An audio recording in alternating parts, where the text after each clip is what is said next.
हम लोग श्रीमद् भागवतम के दूसरे स्कंद के 5वें अध्याय के 15वां और 16 श्लोक को देखेंगे। तो उसको पहले हम लोग झट रिवीजन कर लेते, संस्कृत वाला रिवीजन। नारद उवाच देवदेव नमस्तेस्तु भूतभावन पूर्वज तद्विजानीहि यज्ञानम् आत्मतत्त्वनिदर्शनम् यद रूपम यद अधिष्ठानम। इसी की चर्चा चल रही है इसलिए फोकस कर रहा हूँ। यद रूपम यद अधिष्ठानम यतः सृष्टम इदं प्रभो यत्संस्थं यत्परम यच्च तत्तत्त्वं वद तत्त्वतः सर्वं हि तद्भवान् वेद भूतभव्य भवत्प्रभो करामलकवद् विश्वं विज्ञानवसितं तव यद विज्ञानो यदाधारो यत्परस्त्वं यदात्मकः एकः सृजसि भूतानि भूतैरेवात्ममायया आत्मन् भावयसे तानि नापरा भावयन् स्वयं आत्मशक्तिमवष्टभ्य ऊर्णनाभिरिवाक्लमः नाहं वेद परं हि अस्मिन् नापरं न समं विभो नामरूपगुणैर्भाव्यं सदसद् किञ्चिदन्यतः स भवानचरद् घोरं यत् तपः सुसमाहितः तेन खेदयसे नस्त्वं पराशंकां च यच्छसि एतन्मे पृच्छतः सर्वं सर्वज्ञ सकलेश्वर विजानीहि यथैवेदम् अहं बुद्धेनुशासितः ब्रह्मोवाच सम्यक् कारुणिकस्येदं वत्सते विचिकित्सितं यदहं चोदितः सौम्य भगवद्वीर्य दर्शने। अच्छा, कितने लोगों को एकदम हिंदी की तरह समझ में आ रहा है? अगर आप लोग एकदम उसको पढ़ा दें कुछ एकदम हिंदी की तरह समझ में आने लग जाता है। सम्यक कारुणिकस्य इदम, ये एकदम आपके सम्यक, आप कारुणिक हैं, करुणा करने वाले हैं। आपके सम्यक प्रश्न है वत्स, हे वत्स ते विचिकित्सा, आपका संदेह रूपी जो प्रश्न है बिल्कुल सम्यक है। क्यों? यदहम, इसकी वजह से चोदितः, मैं प्रेरित हुआ हूँ। हे स्वामी, बड़े सुंदर लग रहे हो। क्यों? भगवद वीर्य दर्शने, भगवान के पराक्रम को विचार करने में मैं प्रवृत्त हुआ हूँ। एकदम हिंदी जैसे समझ में आने लग जाता है अगर आप ध्यान से पढ़े हैं, उसको रिवाइज किए, घोंट लिए तो। नहीं तो पढ़ाइए किसी को, फिर एकदम छप जाएगा मन में। ये मेरी बहुत इच्छा थी कि श्लोकों को ऐसे डायरेक्ट समझ में आ जाए। भगवान थोड़ा समय लेते हैं, ज़्यादा समय नहीं लिए। और संस्कृत आए या नहीं, भागवत का श्लोक समझ में आना चाहिए। नानृतं तव तच्चापि यथा मां प्रब्रवीषि भो अविज्ञाया परं मत्ता एव एतावत्त्वं यतो हि मे येन स्वरोचिषा विश्वं रोचितं रोचयाम्यहं यथार्पग्निर्यथा सोमो यथर्क्ष गृहतारकाः तस्मै नमो भगवते वासुदेवाय धीमहि यन्मायया दुर्जयया मां वदन्ति जगद्गुरुं विलज्जमानया यस्या स्थातुमिच्छापथे मया विमोहिता विकथन्ते ममाहमति दिरुधियः द्रव्यं कर्म च कालश्च स्वभावो जीव एव च वासुदेवात् परो ब्रह्मन् नाचान्यो अर्थो अस्ति तत्त्वतः। यहाँ तक बात रुकी थी श्लोक क्रमांक 13 में। यहाँ पे श्लोक क्रमांक यद रूपम शब्द का प्रश्न की अर्थ कौन से श्लोक से किया गया था? ये है ना, ये ही है 13 में किया गया था कि भाई इस जगत का स्वरूप क्या है कि लोग माया से विमोहित होकर के अहम और मम की भावना से युक्त रहते हैं।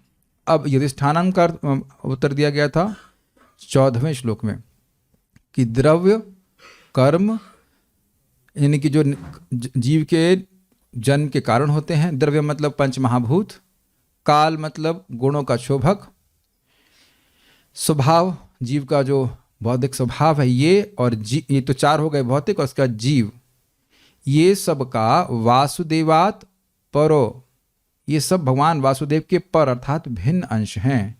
ब्रह्मन मथा नारद जी ना च अन्य अर्थोस्ति तत्वतः, इनका और कोई अन्य अर्थ नहीं है, अर्थात उनकी अन्य अलग सत्ता नहीं है, ये स्वतंत्र नहीं है। अब इसी बात का प्रतिपादन, इसी बात को और प्रकाशित करने के लिए 15वां और 16वां श्लोक बोल रहे हैं। लिंक समझ रहे हैं? जो प्रश्न का उत्तर दिया था कि यधिष्ठान, अधिष्ठान क्या है, तो अधिष्ठान हो गए भगवान वासुदेव, तो उसको और क्लियर करने के लिए ही 2 श्लोक बोल रहे हैं। अरे अभी तो हमने श्लोक बोला ही नहीं और अभी से नींद आ रही है। निद्रा का अधिष्ठान किसको बोल रहे हैं? किसको बोल रहे हैं? जिसकी दाढ़ी में तिनका है जिसकी दाढ़ी चेक कर लीजिए, दाढ़ी तो है ही नहीं, जिसकी दाढ़ी में तिनका है वो सो रहा है। इसीलिए कहा गया है कि देखिए, मैं कोई सेवा दे रहा हूं, उसमें एक इंपॉर्टेंट चीज आपको मिलानी होगी, 1 घंटा कम से कम रेस्ट करके आइए। यहाँ 2 घंटा रेस्ट नहीं है, 1.5 घंटा रेस्ट करने का समय मौका नहीं है। ठीक है कि चलो भाई साहब थक गए, आप चले, थोड़ा शुभ को मोह हो और भय से रहित स्थान चले, वहाँ नींद अच्छी आएगी, है कि नहीं? शोक होगा, मोह होगा, भय होगा तो नींद नहीं आएगी। ऐसे स्थान में चले जहाँ पे अच्छी नींद आती हो, ऐसा नहीं कीजिए।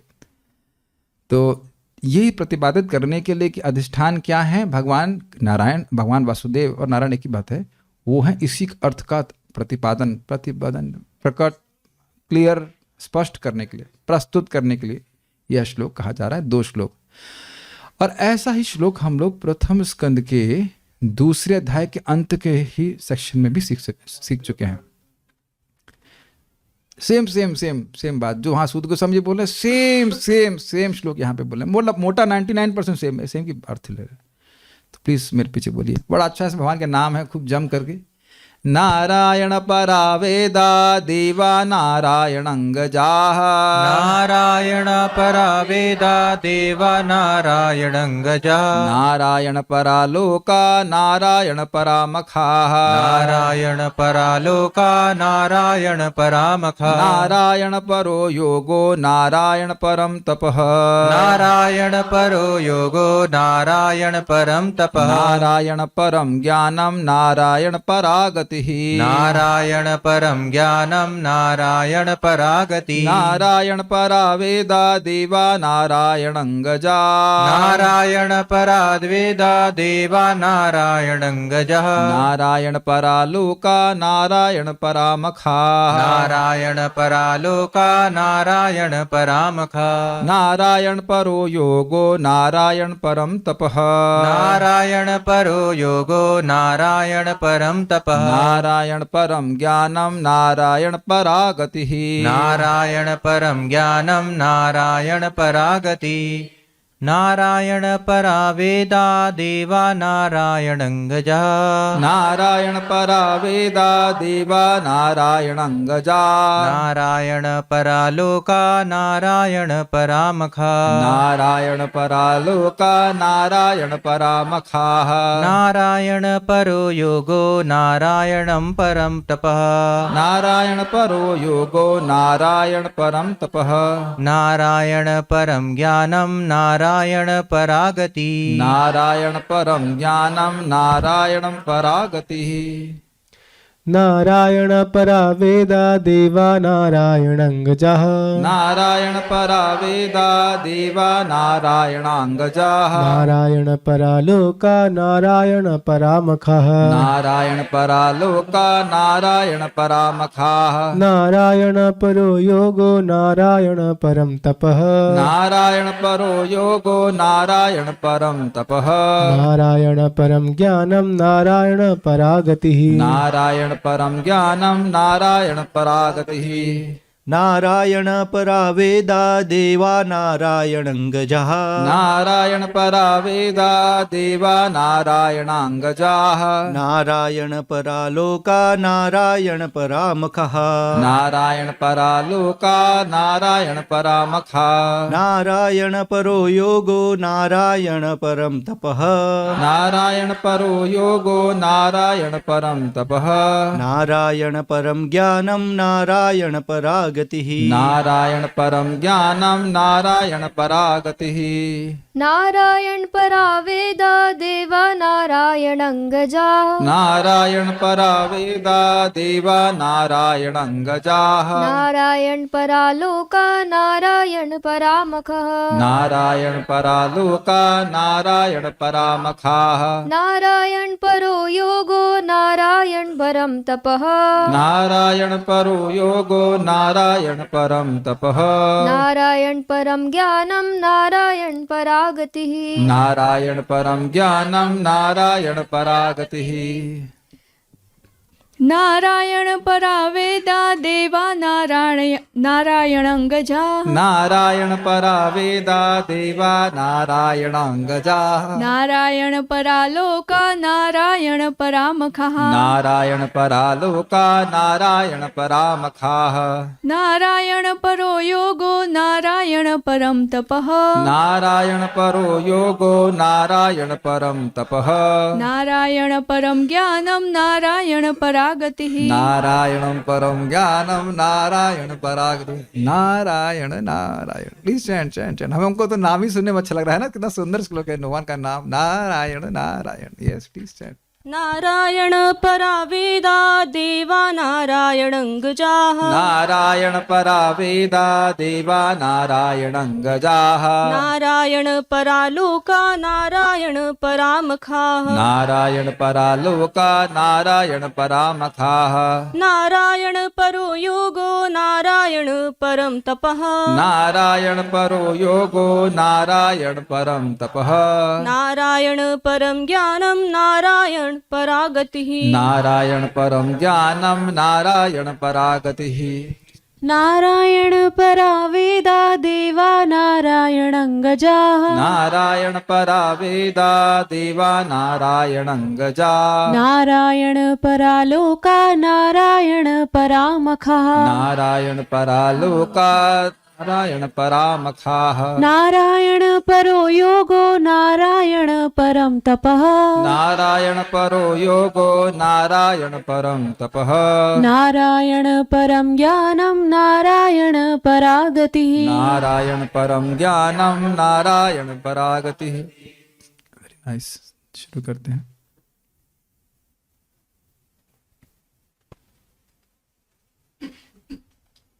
सारे वैदिक ग्रंथ परमेश्वर से ही बने हैं और उन्हीं के निमित्त हैं, अर्थात उनसे आए हैं। समझ गए? खाली भगवान ने सांस छोड़ा और सारे शास्त्र प्रकट हो गए और उन्हीं के निमित्त हैं, अर्थात वेदों का प्रयोजन उनको जानना है। प्रभुपाद जी बहुत सिंपल शब्द में कहते हैं, वेदों का क्या प्रयोजन है? ये समझाना कि कृष्ण है। Simple, is it not? Krishna कोई कंसेप्ट नहीं है, कृष्ण एक व्यक्ति हैं और वह दिव्य व्यक्ति हैं, वो परमेश्वर हैं और हमारे संबंधी हैं और हमारा कर्तव्य है उनको जानना, उनकी सेवा करना। ये है वेदों का प्रयोजन। तो ये अर्थ हुआ नारायण परा वेदा का। समझ में आ गया? वेद भगवान से आए हैं, सारा ज्ञान भगवान से आया है। मैथमेटिक्स की इक्वेशन में समझिए, इसकी तरह समझिए, वेद से सारा ज्ञान आया है, भगवान से वेद आए हैं, सारा ज्ञान भगवान से आया है, भगवान सर्वज्ञ हैं। समझ में आ गया? ये समझ आ गया तो श्रीधर स्वामी की टीका को समझ में आ जाएगी। और वेदों का प्रयोजन भगवान को समझना है। नहीं समझ में आया? वेद से सारा ज्ञान आया है। वेद मतलब नॉलेज, वेद मतलब ही नॉलेज, वेद मतलब जानना, तो वेद से ही सारा ज्ञान आया है। और यहाँ पे लिखा है नारायण परा वेदा, भगवान परा मतलब कारण, तो नारायण वेदों के कारण हैं। और किस कारण से वे लिखे गए हैं? भगवान को जानने के लिए। तो पर का कारण का दो अर्थ ले लीजिए। वेद भगवान के कारण हैं और किस कारण से भगवान ने वेद प्रकट किए हैं? ताकि हम उनको जान सकें, भगवान को समझने के लिए। तो वेद से सारा ज्ञान आता है। और वेद कहाँ से आता है? भगवान से आता है। तो भगवान से सारा ज्ञान आता है ना? आप इतना भी ज्ञान नहीं ग्रहण कर रहे हैं, कैसे है आप लोग? सच्चिदानंद है कि नहीं? चिद गण है कि नहीं? समझ में नहीं आता। चिद है ना, चिद गुण है ना आप लोग के पास? इजी है। काश एक व्हाइट बोर्ड होता, उसमें इसमें लिखता, मैं ऐसे लिख करके समझाऊंगा वैसे। हाँ, ऐसे मतलब बिल्कुल मैथमेटिक्स की तरह समझाना पड़ेगा। बिल्कुल विज्ञान है। भगवान से सारा ज्ञान आता है, तो भगवान सब जानने वाले हुए कि नहीं? तो ये पहला लाइन दिखा रहा है कि भगवान सर्वज्ञ हैं।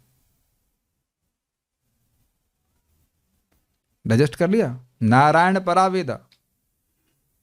अरे मैं मान लो कि किताब लिख दूं तो उस किताब को से तो अधिक जान रहा हूं ना मैं। अरे इतने बुद्धू हैं क्या आप लोग?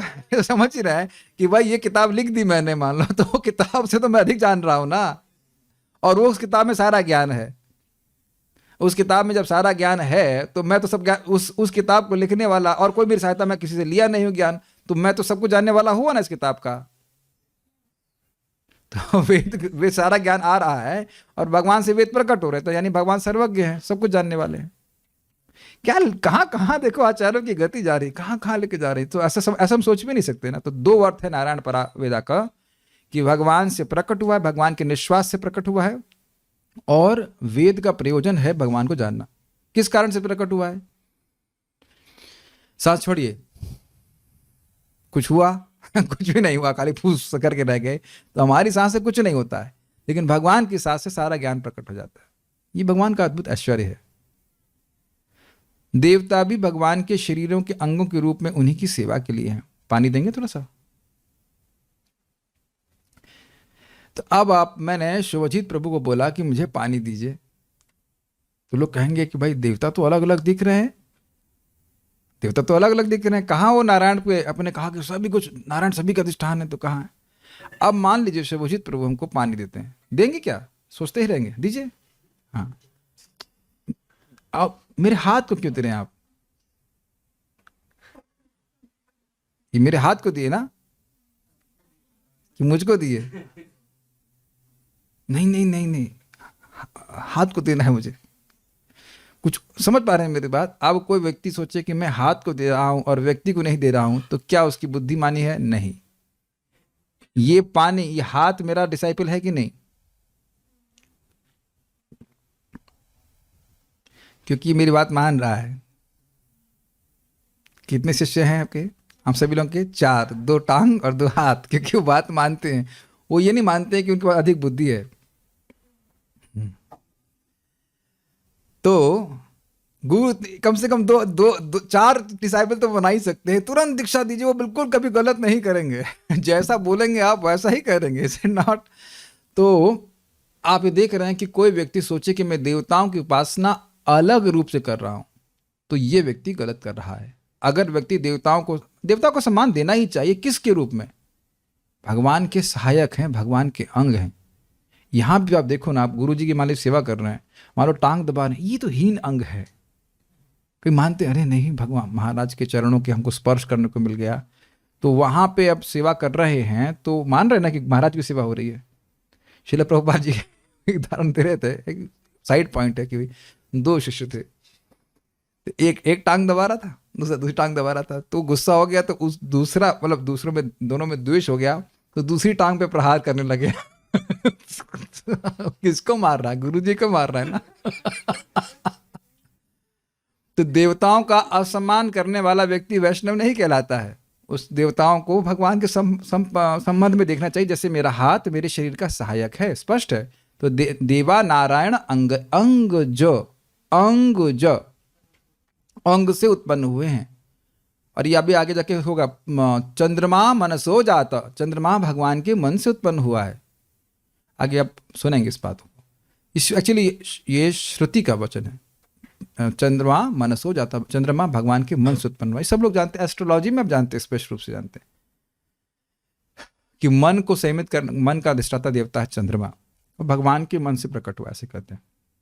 तो देवता भी भगवान के शरीरों के अंग के रूप में उन्हीं की सेवा के लिए है। ओके, तो अधिष्ठान भगवान हो रहे हैं, ये सूचित हो रहा है। अब देखिए, पहले तो उन्होंने बोल दिया द्रव्य, काल, कर्म और स्वभाव और जीव। अब डिटेल में बता रहे हैं। एक होता है कि भाई आपने देखा होगा कि जब हम लोग ब्रांचिंग करते हैं एक क्लास, उसके बाद और डिटेल में चले जाते हैं। जैसे चावल बासमती चावल, ये चावल, वो चावल, ऐसे करके होता है कि नहीं? तो अब वो डिटेल में जाना है कौन कौन चीज सभी के कारण भगवान है। सभी चीजें भगवान से आई हैं, तो ये स्थापित किया जा रहा है कि भगवान ही अधिष्ठान है। ये समझा पा रहा हूं मैं? पहले तो मोटा मोटी बोल दिया उन्होंने, ब्रह्मा जी ने, कि भाई द्रव्य है, काल है, कर्म है, स्वभाव है और जीव है, ये सब भगवान से आ रहे हैं। अब उसको और डिटेल में समझा रहे हैं। अच्छा, वेद का क्या हुआ? वेद भी भगवान से आ रहे हैं, और देवता जो दिख रहे हैं वह भी भगवान के अंग हैं। ऐसे करके वह उसको और प्रकट कर रहे हैं। सब तो बहुत आसानी समझ में आ रहा होगा। विभिन्न लोक भी, ये जो ग्रह दिख रहे हैं उनका क्या? तो कह रहे हैं विभिन्न लोक भी भगवान के निमित्त हैं, और विभिन्न यज्ञ उन्हीं को प्रसन्न करने के लिए संपन्न किए जाते हैं, तो स्पष्ट है लोक मतलब स्वर्ग आदि जो लोक हैं वह भी भगवान के द्वारा ही प्रकट किए गए हैं, मैं नहीं करने वाला हूं। ठीक। और उसके बाद जो जो यज्ञ, उसका अर्थ बताया गया है कि भाई जो उन लोकों में सुख मिल रहा है वह भगवान के ही आनंद से प्रकट होने वाले, भगवान के ही जो घनीभूत आनंद है उसका एक अंश है। स्वर्ग आदि में को जो सुख मिल रहा है वह भगवान श्री कृष्ण के द्वारा जो उत्पन्न अंश है, उस आनंद है, उसका एक अंश मात्र है। जैसे मान लीजिए आप देखिए सूर्य के सामने खड़े हैं, अब उस छन कर कहीं कहीं छन करके रोशनी आती है, तो रोशनी अलग से नहीं आ रही है। मान लो बादल आ गया सामने फॉर एग्जाम्पल, तो बादल से छन क्या रही, तो बादल की कोई अलग सत्ता है क्या? बादल बहुत चमकीला लग रहा है, ये बताइए कि बादल में चमकीली वस्तु क्या है? कुछ भी नहीं, वह तो सूर्य पीछे है, उसके प्रकाश से प्रकाशित हो रहा है, तो बादल चमकता हुआ दिखता है। जैसे भी हमने एक लैंप लगाया था, अब देखा था सॉल्ट लैंप, तो सॉल्ट में चमकने वाला कुछ भी नहीं, अंदर से एक प्रकाश है, वह उसको प्रकाशित करता हुआ दिख रहा है। या आप देखो यहाँ पे एक लाइट है, इस लाइट में कपड़ा वपड़ा सब लगा, तो कपड़े में चमकने वाला तो कुछ भी नहीं, अंदर का जो प्रकाश है उसी का कुछ अंश आपको दिख रहा है, यहाँ पे पूरा अंश तो नहीं दिख रहा है। तो जब ये समझने का प्रयास कीजिए, जैसे व्यक्ति उत्तरोत्तर ऊपर जाता है लोकों में, तो आनंद बढ़ता जाता है। यहाँ से 100 गुना आनंद या 1000 गुना आनंद बोलते हैं स्वर्ग में, उससे और अधिक ऊपर के लोकों में है। तो आप समझ पा रहे हैं ना, वैकुंठ में असीमित आनंद है, तो उस आनंद का कुछ एक अंश ही यहाँ पे स्वर्ग आदि के रूप में प्रकट होता है। तो इसीलिए कह रहे हैं कि भगवान ही उस स्वर्ग के कारण है। भाई स्वर्ग का मतलब क्या है? और अधिक भौतिक सुख, यही ना मतलब है स्वर्ग का। तो सुख कहां से आया? वह भी भगवान से ही आ रहा है, ये कहने करते। और इस जगत में भी आप जो भी सुख अनुभव कर रहे हैं, खाने पीने जो कुछ कभी, वह भी भगवान से ही आ रहा है। जो भी इंद्रिय तृप्ति का भी हम सुख मान रहे हैं, वह भी भगवान से आ रहा है, उसको हम अपने से नहीं जनित कर सकते। अभी कभी सोचते हैं कि ये दाल चावल ऐसा लगता है, और दाल और चावल से बनी खिचड़ी अलग लगती है। दाल और चावल को सानिए तो अलग लगता है, और दाल चावल को सान करके बना करके दीजिए तो अलग लगती है, नहीं अलग लगती है। तो ये कुछ अलग अलग, ये सब अलग अलग रस इत्यादि भरे हुए, कैसे भरे हुए बताइए, किसने भरे हैं? इस सबका सुख जो मिल रहा है वो भगवान ने दिया। तो ये बोल रहे हैं कि ये भी सब उन्हीं पर निर्भर है। अब कोई कहेगा कि भाई ये जो यज्ञ किए जाते हैं ये तो बहुत बार देवताओं की प्राप्ति के लिए किए जाते हैं, उनके लोगों को प्राप्ति करने के लिए किए जाते हैं। तो ठीक है, हमेशा तो भगवान के लिए नहीं कहते, लेकिन भगवान को छोड़ के किया जाएगा तो वह प्राप्ति भी नहीं होगी। यज्ञ में इंद्र की आहुति दी जा रही है, लेकिन भगवान विष्णु को छोड़ के नहीं दी जाती है। और अगर भगवान विष्णु की उपेक्षा की जाती है तो व्यक्ति को स्वर्ग आदि की प्राप्ति नहीं होती। भगवद गीता में स्पष्ट लिखा हुआ है, मोघाशा मोघ कर्माणो मोघ ज्ञान विचेतसः राक्षसीम आसुरीम चैव प्रकृतिम मोहिनीम श्रिता। जो भगवान कृष्ण की उपेक्षा कर देता है तो कहे कि मैं मुक्ति हो जाऊंगा, तो मुक्ति नहीं होगा, मोघ आशा। उसके बाद मोघ कर्मा, अगर मोघाशा मोघ कर्माणो मोघ ज्ञान, मोघ आशा का मतलब अगर वैकुंठ की प्राप्ति भी करना चाहता है, कृष्ण को भगवान नहीं मानता है तो नहीं प्राप्त करेगा। मोघ आशा मोघ कर्म, और अगर वह कर्म कांड कर रहा है, भगवान की उपेक्षा कर रहा है, तो उसे स्वर्ग नहीं प्राप्त होगा। मोघ ज्ञान, अगर वह मुक्त होना चाहता है, ज्ञान योग का अनुशीलन कर रहा है, तो वह भी उसको नहीं प्राप्त होगा। तो कहने का अर्थ है कि कर्म कर रहे हो लेकिन फल देने वाले भगवान हैं, तो उनको अप्रसन्न करके व्यक्ति को कुछ नहीं मिलेगा। तो जितने भी यज्ञ हैं उनका उद्देश्य है भगवान श्री कृष्ण को प्रसन्न करना, नारायण को प्रसन्न करना। Is it okay? यस। जैसे मैंने आपको उदाहरण दे ही दिया कि वो अगर देवताओं की उपासना भी कर रहा है तो व्यक्ति को समझना चाहिए कि वह भगवान के हाथ में दे रहा है, ये बात है। और अगर कोई कहे कि मैं देवताओं की अलग से उपासना कर रहा हूं तो अविधि पूर्वक है, और जो उसको फल मिलेगा भी वह भी फल बहुत कम मिलता है, पूरा फल नहीं मिलता है। ये सब भी हम सुन चुके हैं ना, क्षेमम न विंदन्ति विना वदर्पणम तस्मै सुभद्र शवसे नमो नमः। कल्याण में साधन नहीं प्राप्त होगा, तपस्विनो दान परा यशस्विनो इत्यादि। बहुत फास्ट जा रहे हैं, मैं समझा पा रहा हूं तो समझ रहे होंगे अब मैं क्या कह रहा हूं। विभिन्न यज्ञ उन्हीं को प्रसन्न करने के लिए संपन्न किए जाते हैं। तो क्यों? क्योंकि किसी मन में डाउट आएगा, नहीं ये यज्ञ वो यज्ञ, ये यज्ञ वो यज्ञ, सब में तो विष्णु उपासित नहीं है। तो भगवान वहां पे स्पष्ट गीता में कहते हैं, मय्येव विहितान हितान, जो भी देवताओं की उपासना कर रहा है उसको जो मिल रहा है वो भगवान के द्वारा ही मिल रहा है। तो फिर प्रश्न होगा कि भगवान से पूछ के करते हैं, भगवान की व्यवस्था के अनुसार वो देवता देता है, उससे अधिक वो नहीं दे सकता है। सभी प्रकार के ध्यान या योग नारायण की अनुभूति प्राप्त करने के लिए हैं। उसको तो हमने सुना, वासुदेव परा योगा वासुदेव परा तप। सारी तपस्याओं का लक्ष्य नारायण को प्राप्त करने के निमित्त है। आराधितो यदि हरे तपसा तथा किम न आराधितो यदि हरि तपसा तथा किम। अगर भाई भगवान की उपासना कर रहे तो तपस्या करने की क्या जरूरत है, इसलिए हम करते भी नहीं है।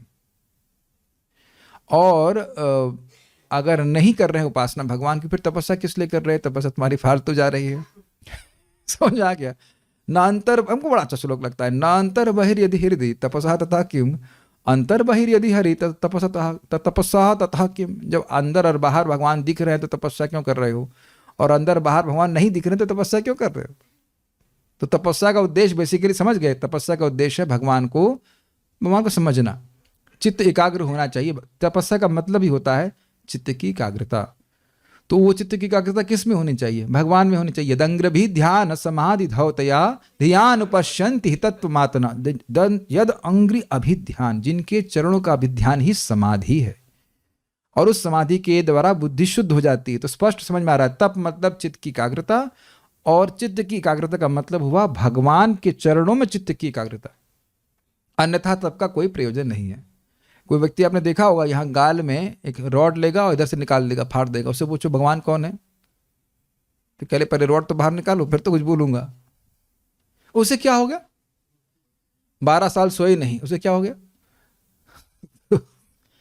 कुछ लोग ऐसे हैं जो 12 साल सोते ही नहीं है, 12 साल हो जाते सोते ही नहीं है, खड़े रहेंगे वो, इसलिए एक टांग पे खड़े रहते हैं। कुछ नाखून नहीं काटते, अच्छी 12 साल तक बड़े बड़े नाखून रहते हैं, गंदा लगता है देखना। ऐसी तपस्या से क्या होने वाला है?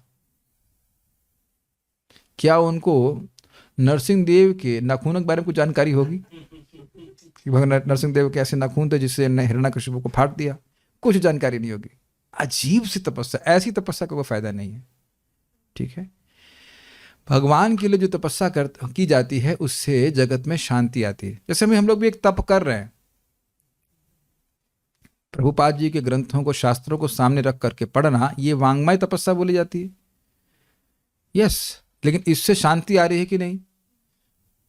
यस, जगत में पवित्रता आती है, लेकिन जो उग्र फालतू के तप किए जाते हैं उसका कोई प्रयोजन नहीं। तो तपस्या का उद्देश्य है भगवान को जानना। स्पष्ट है?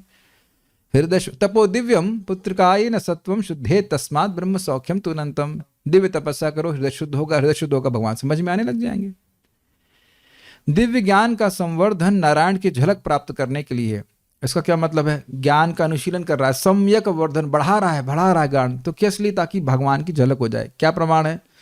बहुनाम जन्मनाम अन्ते ज्ञानवान माम प्रपद्यते वासुदेव सर्वमिति स महात्मा सुदुर्लभा। कई जन्मों में ज्ञान का अनुशीलन कर रहा है, कौन भगवान है, कौन भगवान है, करते करते जब सही पहुंच गया, ज्ञान परफेक्ट हो गया, तो समझ जाएगा कि भगवान वासुदेव ही सब कुछ है। सही मन में आ गया? और चरम मोक्ष नारायण परागति, और चरम मोक्ष तो नारायण के धाम में प्रवेश करने के लिए ही है। इसका क्या अर्थ है? यहाँ के दुख से निवृत्त होकर स्वर्ग पहुंच गया, और ये भी स्टेबल नहीं है, अच्छा चलो ये भी बीटा वर्जन है, ऊपर चलो ऊपर चलो ऊपर चलो। महरलोक, और नहीं ये भी तवा बन जाता है। आप जानते हैं प्रलय के समय महरलोक गर्म हो जाता है, चलो चलो ऊपर चलो ऊपर चलो ऊपर चलो। ब्रह्मलोक, समझ गए ना? ये भी गति नहीं, ये भी गति नहीं, रुको चलो, ये तो ये तवा बन गया, चलो चलो चलो ऊपर चलो।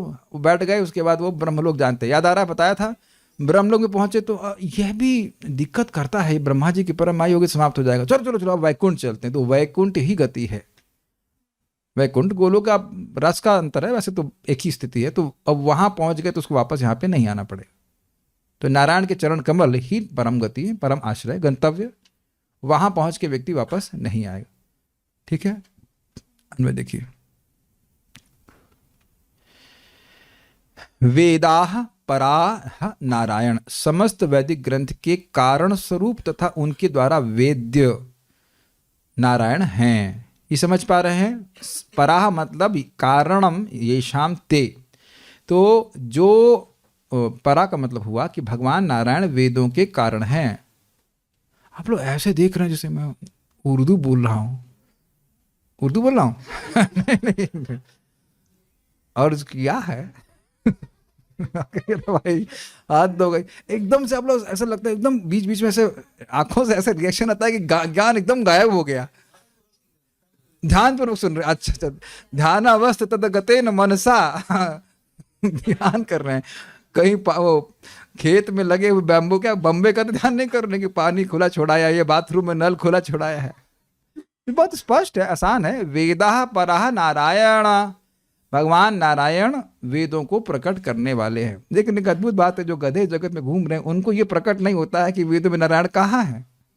वो यही प्रश्न करते हैं कहाँ है कहाँ है कहाँ है, क्योंकि परंपरा में नहीं सुनते, उनको समझ ही नहीं आता ये बात।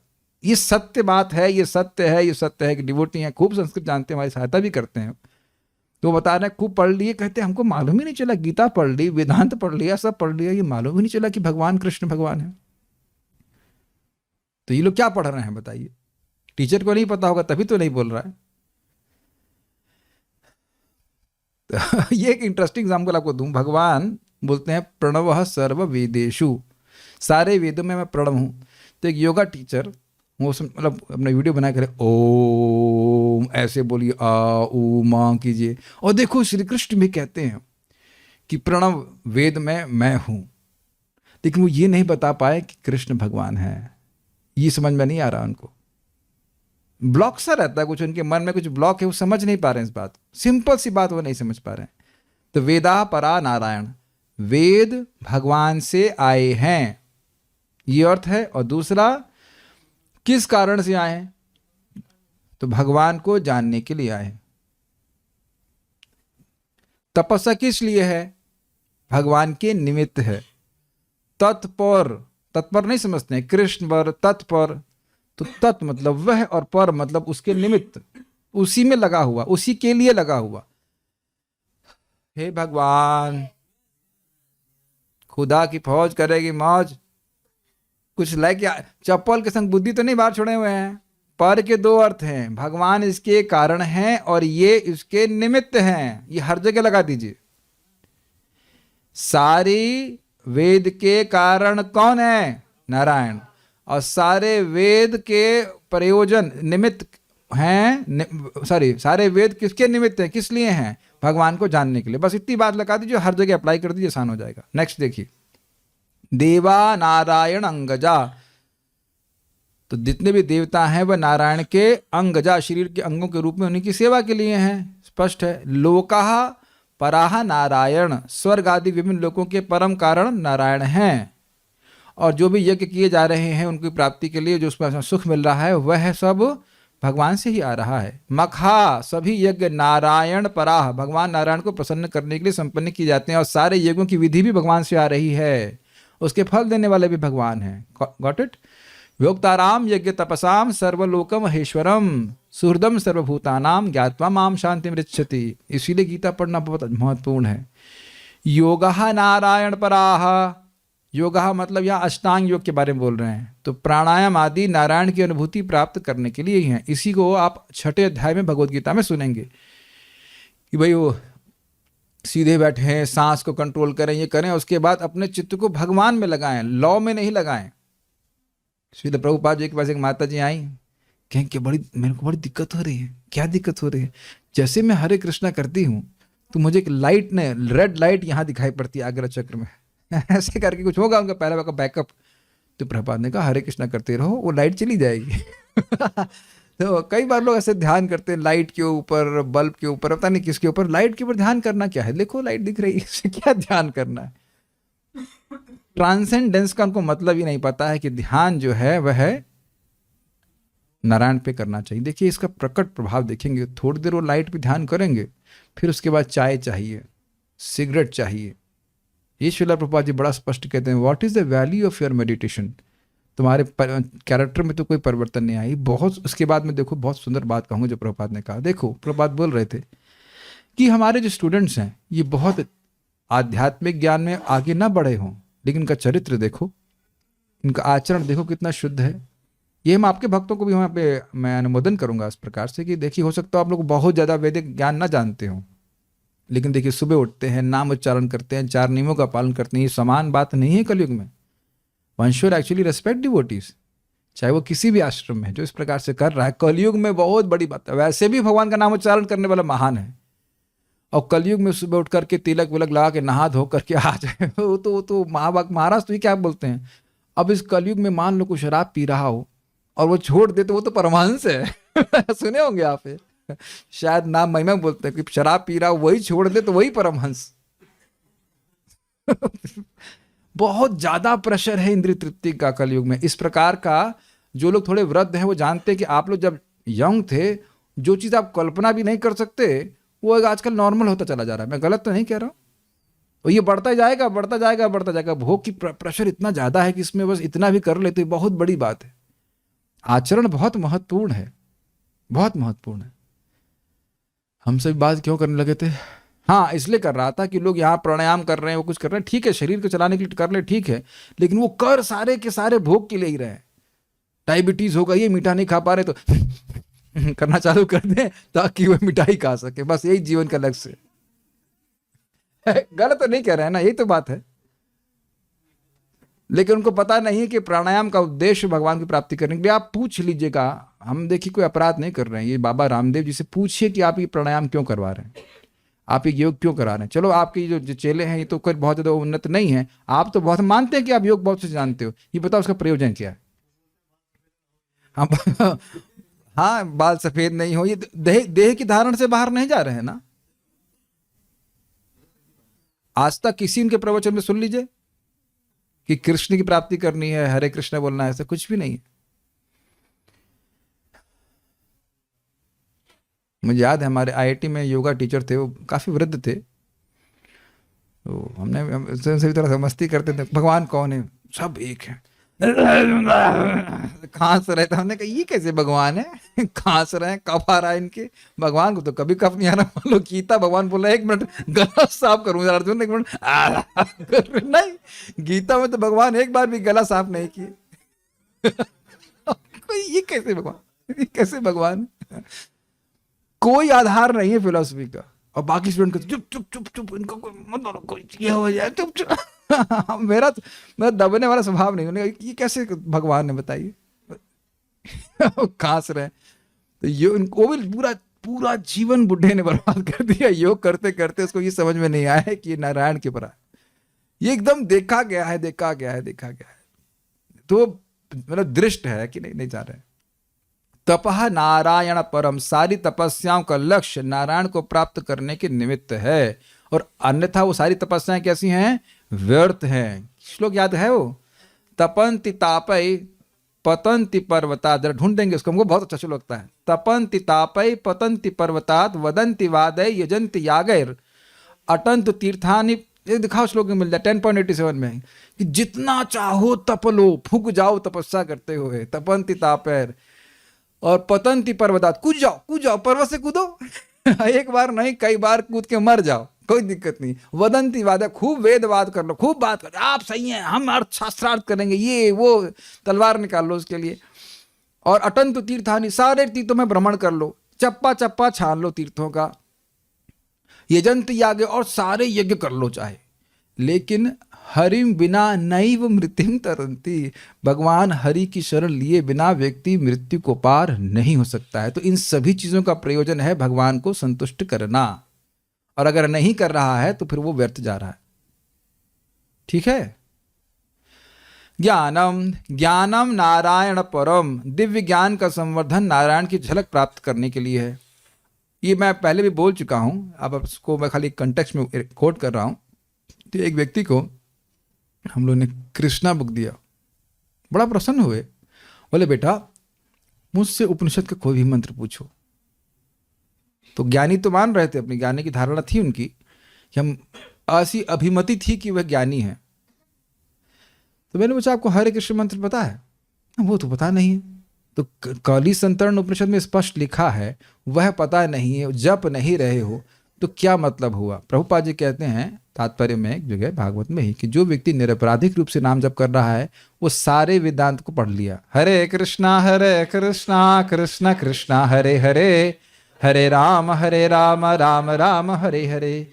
और ये मैं नहीं कह रहा हूं, भगवत गीता 8वां अध्याय आखिरी श्लोक देखिए, वेदेषु यज्ञेषु तपः शुचैव दानेषु यत् पुण्य फलम प्रदत्वम् अत्येति तत्सर्वमिदं विदित्वा योगी परम स्थानमुपैति चाद्यम। वेद पढ़ने से, वेदेषु यज्ञेषु, यज्ञ करने से, तपस्सु तपस्या करने से, दानेषु जो कुछ भी पुण्य मिलता है वह सब एक योगी को प्राप्त हो जाता है, जो अपनी इंद्रियों को भगवान की सेवा में जोड़ देता है।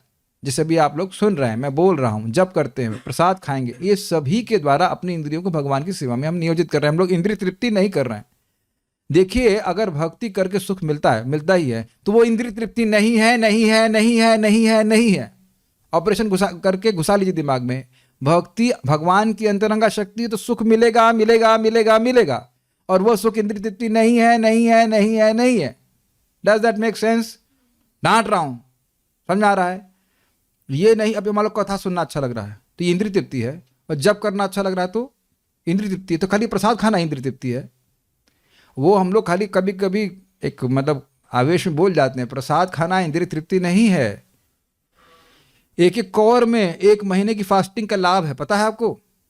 1 महीने फास्टिंग कभी की? अरे नहीं प्रभु जी, निर्जला में हालत खराब हो जाती है। 1 महीने की फास्टिंग का लाभ है, और करोड़ों करोड़ों यज्ञ का लाभ मिल जाता है भगवान का प्रसाद ग्रहण करने से, भगवान नारायण का प्रसाद ग्रहण करने से। तो ये सभी पुण्य देने वाले हैं। इंद्रियों को भगवान की सेवा में लगाते ही सब पुण्य मिल जाता है। Is that okay? इसीलिए आप समझ रहे, इसको ना समझने से व्यक्ति सुबह उठता नहीं है।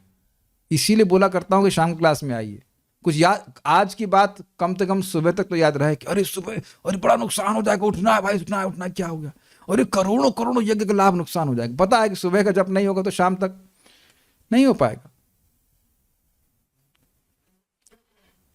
तो ये बहुत जरूरी है। तो ये जो ज्ञान है, इस ज्ञान का उद्देश्य है कि भगवान नारायण को जाने, और अगर नहीं जाना तो फिर ज्ञान का अनुशीलन काय के लिए कर रहे हैं? वेस्ट जा रहा है। श्लोक बड़ा सुंदर है, इस श्रीधर स्वामी जी इसको कोट करते हैं। तपंतु तापै प्रपतंतु पर्वता दटंतु तीर्थानि पठंतु चागमान यजंतु यागैर विवदंतु वादैर हरिम विना नैव मृत्युम तरंति। तपंतु तापै, लगे रहो, बड़ा तप रहो, इधर से गाल फाड़ लो, उधर से फाड़ लो, सर फाड़ लो, कुछ कर लो, कुछ में नहीं होगा। प्रपतंतु पर्वतात, कूदो कूदो, हिमालय एवरेस्ट पे चढ़ जाओ, वहां से कूद जाओ, एकदम मर जाओ जा करके। हमको बहुत अच्छा श्लोक लगता है। और क्या है? अटंतु तीर्थानि, अटन पर्यटन, पर्यटन का मतलब क्या होता है? परितः अटन, घूमना, घूमते रहो। आज कहाँ जा रहे? गंगा सागर। आज कहाँ जा रहे? यहाँ जा रहे, वहां जा रहे। भगवान कौन? वो पता नहीं। पठंतु चा अगमान, अगमन का मतलब होता है वेद, वेद पढ़ रहा है, वेद पढ़ रहा है। यजंतु याग, यज्ञ कर रहा है। और विवदंतु वाद, बहुत सारे वाद विवाद भी कर रहा है। हरिम विना नैव मृत्युम तरंति, हरि के बिना यह है व्यक्ति तर नहीं पाएगा। तात्पर्य में है 10.87.27 भागवत। अब इस पे एक विचार कीजिए, ये बड़ा अच्छी बात है। लखनऊ में हम एक प्रवचन कर रहे थे और गीता का प्रवचन था, और हम लोग बात कर रहे थे कि 4 प्रकार के लोग भगवान के पास आते हैं। आर्त अर्थात जिज्ञासी ज्ञानी, और जब ज्ञानी की बात सुनी इतने में ज्ञानी जी एक आ गए। उसी समय ज्ञानी जी का एक व्यक्ति, ज्ञान भुजक्कड़ कह लीजिए, ज्ञानी जी आ गए वहां पे। तुरंत उनका प्रश्न उठ गया। पहले तो बात बोले, अच्छा यहाँ प्रवचन भी? हम तो सोच रहे थे खाली कीर्तन होगा। वो सोचे कि कुछ चिमटा बजा के चले जाएंगे। और फिर ज्ञान के बाद भी भजन की जरूरत है? क्या ज्ञान के बाद भी भजन की जरूरत है? समझ में आ रहा है? ज्ञान के बाद तो आपको ज्ञान हो जाएगा ना कि आप भगवान हैं। देखे ना कैसे तुरंत उस प्रश्न की महक आ जाती है, कुछ जल रहा है इसमें। है कि नहीं? कल देखो खिचड़ी जल गई थी तो खाने से पहले आप लोगों को हाँ महक आ गई। तो कुछ लोग अब बोलने से पहले महक आ जाता है कि वो क्या बोलना चाहते हैं। तो कितने ज्ञान के बाद भी भजन की जरूरत है। लखनऊ में लोग बड़े स्टाइल से बोलते ज्ञान के बाद। नेक्स्ट बुक देखिए, तेषां ज्ञानी नित्य युक्त एक भक्तिर विशिष्यते प्रियो ही ज्ञानिनो अत्यर्थम अहम सच मम प्रिय। उन चारों में से जो भगवान के पास आता है, भगवान कहते जो ज्ञानी है वो मुझे बहुत प्रिय। क्यों? नित्य युक्त है वह ज्ञान। उसको समझ में आ गया कि वासुदेव के अलावा कुछ नहीं है, और कुछ भी करूंगा तो बंधन में पड़ूंगा, तो इसलिए नित्य युक्त रहता है, लगातार भगवान की सेवा में लगा रहता है।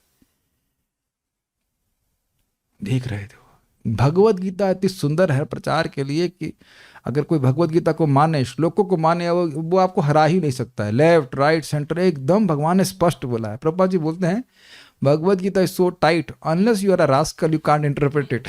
इतना टाइट भगवान बोले हैं, कुछ स्कोप नहीं दिए हैं कि आप कहीं मायावाद का कुछ बोल दीजिए। हाँ, कोई 1 नंबर का नालायक हो, वो एक सर्वस्व चाह हम हृदय सन्निविष्ट, सभी के हृदय में चाय पीने की इच्छा है। ऐसी कोई व्याख्या करे तो कुछ अलग बात है, नहीं तो भगवान एकदम स्पष्ट बोले हैं। हमको बहुत अच्छा लगता है, गीता से बोल दीजिए बस, वहीं सारे उसके जो आर्ग्यूमेंट है वो ध्वस्त हो जाते हैं। तो ये समझ में आ गया, ज्ञान का उद्देश्य है भगवान को जानना। देखिए एक सिंपल सी बात कि यहाँ पे व्यक्ति सोचेगा कि भाई ये तो पढ़ने का सुनने का क्या जरूरत है। जितना व्यक्ति सुनेगा भगवान के बारे में उतना ही भगवान पे विश्वास बनेगा कि नहीं। और नहीं तो हमारा डिफॉल्ट प्रोग्राम्ड मोड ये है कि जगत के लोगों की सेवा करते रहें, भौतिक रूप से सोच रहे हैं कि बहुत लाभ मिलेगा और वहाँ पैसा डूबना ही है, डूबना ही है, डूबना ही। जैसे यहाँ पे आप लोग इन्वेस्टमेंट करते हैं तो सुन के ही करते हैं ना कि यहाँ पे इतना देंगे तो 5% मिलेगा। अच्छा, अरे वहाँ 20% मिल रहा है और बैंक गारंटी भी है।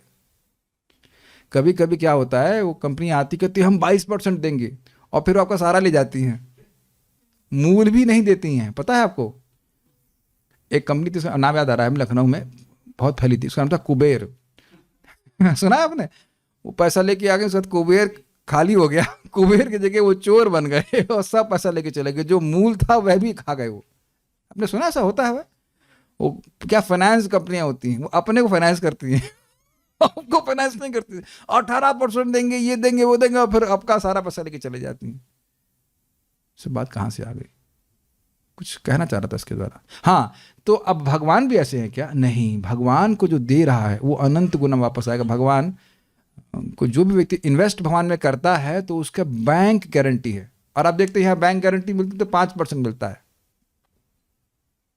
6, obviously I don't know this things, but 5%, 6% जो कुछ मिलता है। लेकिन भगवान को जो देंगे वो अनंत गुना वापस आता है। सब जानते हैं, प्रमाण है 2:3:17, भगवान की सेवा के लिए देंगे, ये अर्थ है। तो अब मैं सब बातें क्यों कह रहा हूँ? जब व्यक्ति को ज्ञान होगा तब ना वो भगवान को देगा, और नहीं तो जगत में लोगों को देता रहेगा और वो उसके संग चोरी करते रहेंगे, धोखेबाजी करते रहेंगे। इसलिए सुनना बहुत जरूरी है। गति ही नारायण परा, चरम मोक्ष तो नारायण के धाम में प्रवेश करने के लिए ही है, यही आखिरी गति है। उसके बाद आखिरी स्टेशन, ये ट्रेन अब इससे आगे नहीं जाती है। देखा है, ट्रेन का आखिरी स्टेशन होता है, उसके आगे ब्लॉक सा लगा रहता है, बस अब इससे आगे नहीं जाएगी। हाँ, आप बैठे रहिए, आप वहाँ बैठे रह सकते हैं उसका लेकिन आप तो अब इसके आगे नहीं जाएगी। तो आखिरी गति है भगवान नारायण का लोक, तो वैकुंठ आपका रस के अनुसार, ये गोलोक जो भी कह दीजिए। तो ये श्लोक तो आप लोगों को क्लियर हो गया। अब हम आगे देखते हैं, अनुवाद भी हो गया। मैं समझता हूँ श्लोक तो समझ में आ ही गया होगा। नारायण परावेदा, वेद के कारण नारायण है और वेदों का उद्देश्य नारायण को जानना। देवा नारायण अंगजा, देवता सब नारायण के सहायक के रूप में हैं, उनके अंग के समान। नारायण परालोका, जितने स्वर्ग आदि लोग हैं वह नारायण के द्वारा प्रकट हैं, उनका सुख वहाँ पे नारायण के द्वारा ही आ रहा है। नारायण परामखा, सारे यज्ञ नारायण को संतुष्ट करने के लिए है। नारायण परो योगो, सारे प्राणायाम योग आदि जो है वह नारायण की अनुभूति के लिए है। नारायण परम तपः, सारी तपस्या का उद्देश्य नारायण को जानना है। नारायण परम ज्ञानम, सारे ज्ञान का उद्देश्य नारायण को जानना है। नारायण परागति ही, नारायण ही परागति हैं, सर्वश्रेष्ठ अंतिम गति हैं। ये समझ लेंगे आप, टीका समझने में बहुत आसानी हो जाएगी, 5 मिनट में पूरा नहीं होगा। श्रीधरी, उपर्युक्त अर्थ ही कि भगवान ही सभी के अधिष्ठान हैं, उसका ही विस्तार से वर्णन नारायण परहा इत्यादि 2 श्लोकों से किया जा रहा है। अब तो बहुत स्पष्ट समझ में आ गया। उधर देखिए, मैं समय ले लेता हूं ताकि आप लोग एक भूमिका मिल जाए और यहाँ श्लोक खटाखट से आपको टीका समझ में आ जाए। नारायण पराह का विग्रह मतलब कैसे ये बना है शब्द, ये ऐसा है, नारायण परह कारणम येषां ते, परह मतलब कारणम, जिनके कारण नारायण है ना केशव सखा प्रभु? हम भी ऐसे ही क्लास दे, नारायण ही, मैं भी ऐसे क्लास दे देता हूं, नारायण ही परम। कैसा लगेगा आपको? अच्छा लगेगा ना? और वैसे करूँ आराम से। ये कोई तरीका है क्लास में आने का? जिंदगी जब तक यूट्यूब रहेगा आपका नाम विशेषस्पी रहेगा कि ये कौन सो रहा है। आगे आपका इनका फोटो खींचो, फोटो खींच के लगा देंगे, जब डांट पड़ेगी ये व्यक्ति को डांट रहे थे, साइड में दिखा देंगे।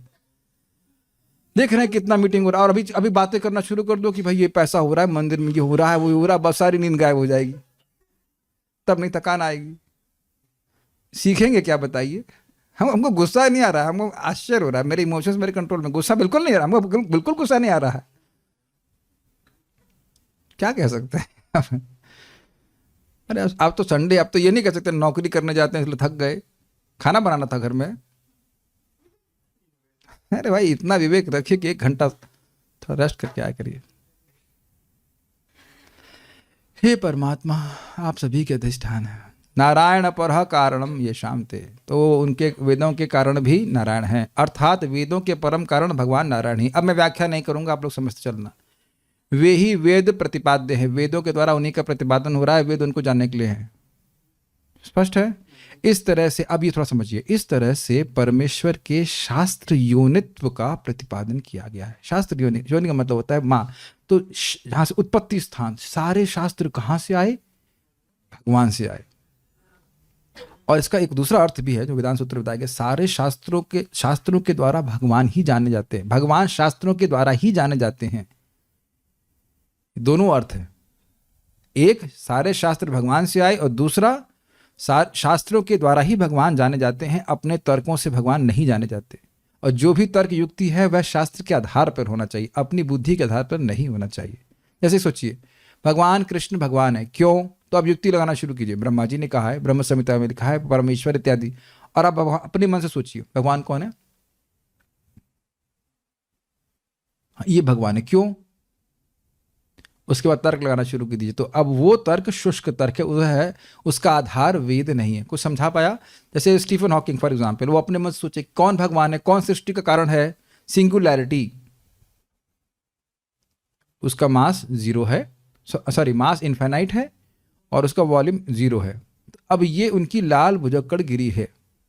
अपने मन से सोचे और उसमें युक्ति लगाना शुरू की, किताब की किताब छाप दी उन्हें। ये ऐसा नहीं, भगवान को ऐसे नहीं जान पाए, मर गए ना वो और नहीं जान पाए।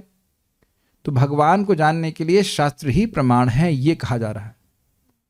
Is it okay? नेक्स्ट, इस प्रतिपादन के द्वारा ईश्वर में प्रमाण को कहकर, करके छोड़ दीजिएगा, इस प्रतिपादन के द्वारा, क्या प्रतिपादन के द्वारा? कि सारे शास्त्र भगवान से आए हैं। इस प्रतिपादन के द्वारा ईश्वर में प्रमाण को कहकर उनके सर्वज्ञत्व इत्यादि को बतलाया गया है। थोड़ा इसको समझने का प्रयास कीजिए। देखिए क्या प्रतिपादित किया गया कि सारे शास्त्र भगवान से आए हैं और शास्त्र ही प्रमाण हैं ईश्वर के। तो क्या प्रमाण है कि कृष्ण हैं? वेद प्रमाण हैं। और वो कृष्ण ईश्वर हैं, क्या प्रमाण है? वेद प्रमाण है, शास्त्र प्रमाण है। Books are the basis of Prabhupada ji कहते हैं। किस आधार पर बोल रहे हैं? शास्त्र के आधार पर बोल रहे हैं। तो अब भगवान का सर्वज्ञत्व कैसे हुआ? सारा ज्ञान शास्त्र से आया। वो शास्त्र प्रमाणित कर रहा है कि हम लोग भगवान से आए। तो भगवान सब कुछ जानने वाले हुए कि नहीं? यही समझाया था आपको।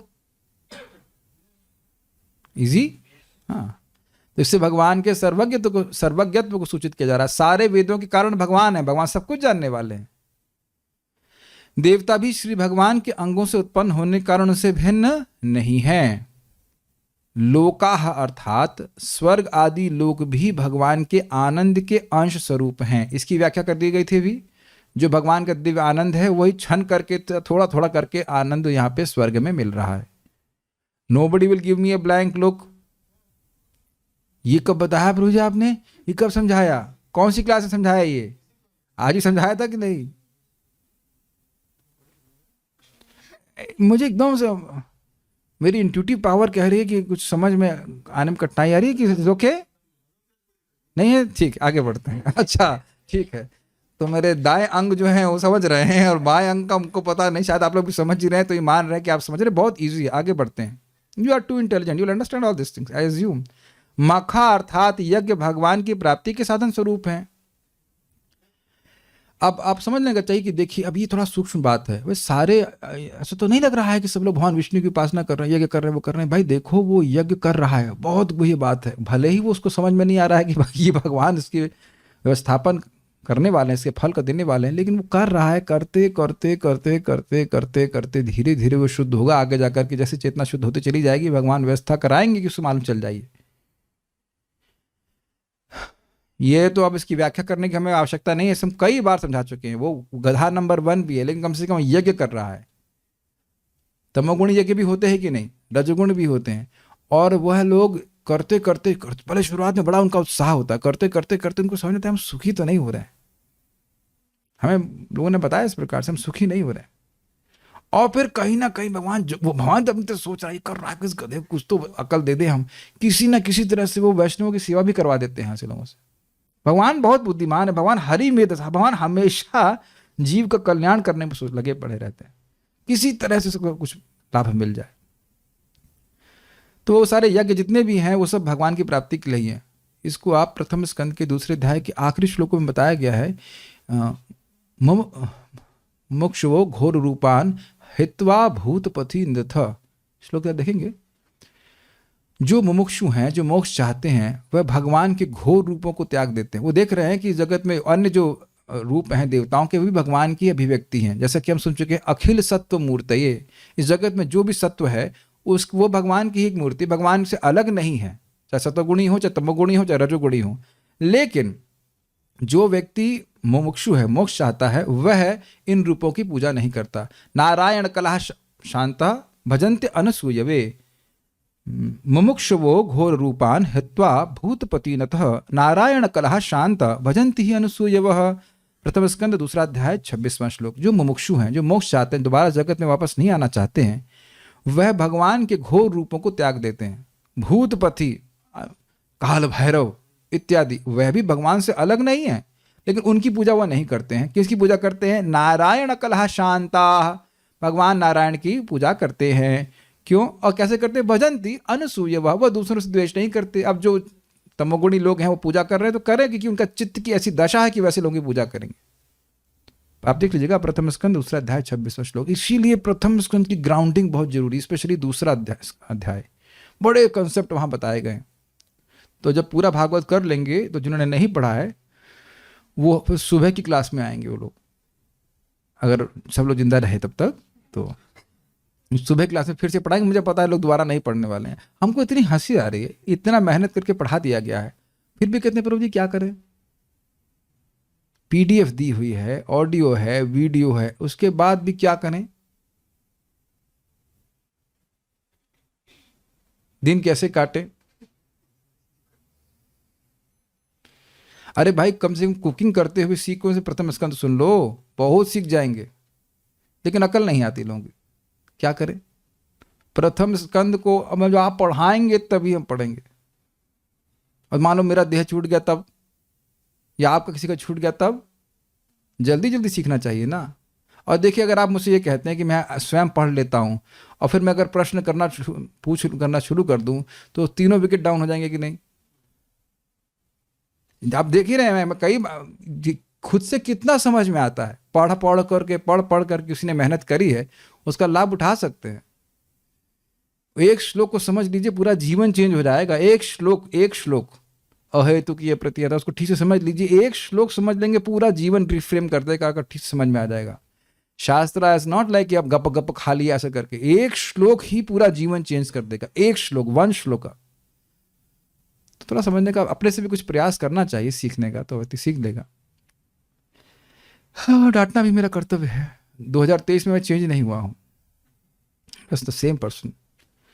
लोका अर्थात स्वर्ग, हाँ मखा की बात हो गई। योगा अर्थात प्राणायाम आदि के द्वारा प्राप्य भगवान नारायण ही हैं, तथा तपः यानी कि लाइट नहीं है,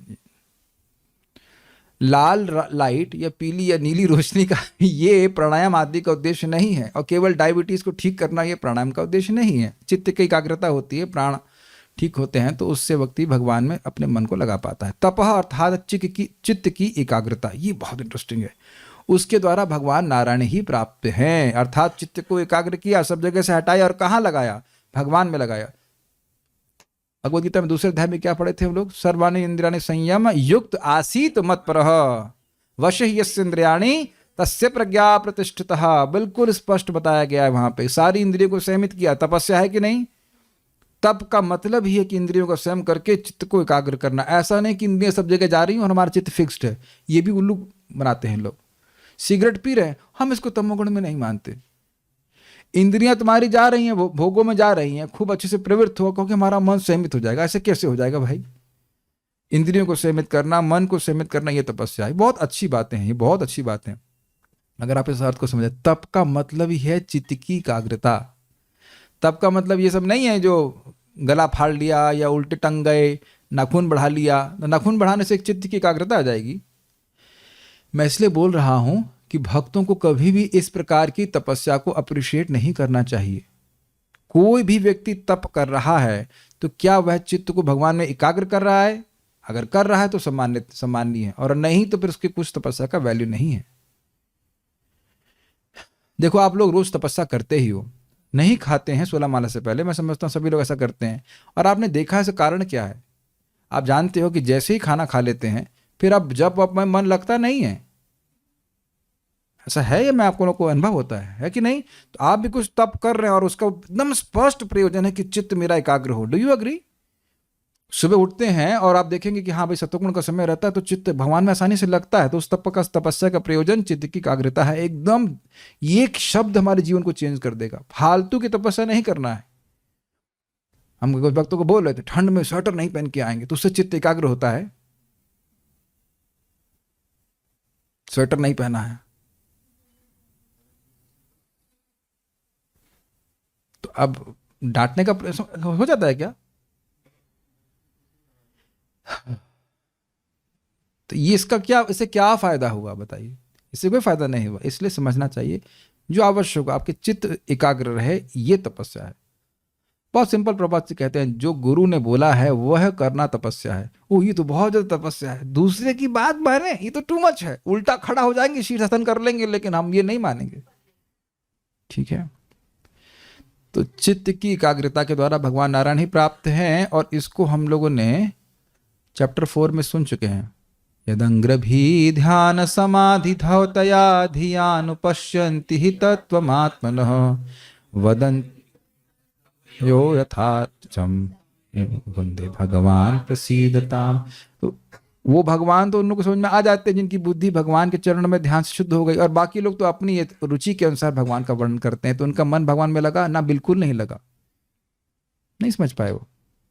ज्ञान के द्वारा भगवान नारायण को ही जाना जाता है, और अगर नारायण नहीं जाने तो उसने कुछ नहीं पढ़ा है। अब आप लोग समझ रहे हैं कि मैं कहाँ पे बाण चलाऊंगा। हम सभी लोग जो डिग्रियां लेके घूम रहे हैं, BTech, MTech, PhD, permanent head damage, और भी जो डिग्रियां लेके घूम रहा है, उनमें से जरा पूछ लीजिए कि किस डिग्री के द्वारा भगवान थोड़े से भी समझ में आते हैं। तो अब वास्तवतः ये कहा जाए तो उसमें कोई मेरे ख्याल से विरोध नहीं होगा कि हम अज्ञान की डिग्रियां लेकर घूम रहे हैं। मैं बीटेक हूं, मैकेनिकल इंजीनियरिंग के अज्ञान से युक्त हूं, और बाकी आप लोग भी इसी प्रकार से अपनी डिग्रियों को जांच सकते हैं। जांच लीजिएगा कि हमने जो कुछ भी पढ़ा क्या उससे भगवान समझ में आते। सबसे अच्छी बात कहता क्या पढ़ी हमने? हिंदी पढ़ना आ गया। मानते कि नहीं? और थोड़ा थोड़ा संस्कृत पढ़ा, ये बहुत अच्छा है। और बहुत बहुत धन्यवाद दूंगा मैं कि मुझे इंग्लिश पढ़ना आता है। तो प्रभुपाद जी के ग्रंथ का पूरा एक्सेस है, और इधर भी हिंदी समझ में आता है। ये बात काम की है। और 1+1 कोई डोनेशन देते तो गिन लेते हैं नोट। वो भी काम का। प्रभुपाद जी ये एग्जैक्टली यही बोले हैं, बेसिक मैथमेटिक्स, अंग्रेजी, संस्कृत, और कुछ पढ़ने की जरूरत नहीं। आप बताओ कि आप लोग के प्रैक्टिकल जो आप लोग नौकरी भी कर रहे हैं, आप लोग का छोड़ दें सॉफ्टवेयर के बाद, सामान्य जो नौकरी कर रहे हैं सामान्य लोग, उसमें से अधिक की जरूरत पड़ती है क्या? हिंदी आ जाए, अंग्रेजी आ जाए, और थोड़ा बहुत नोट गिन ले।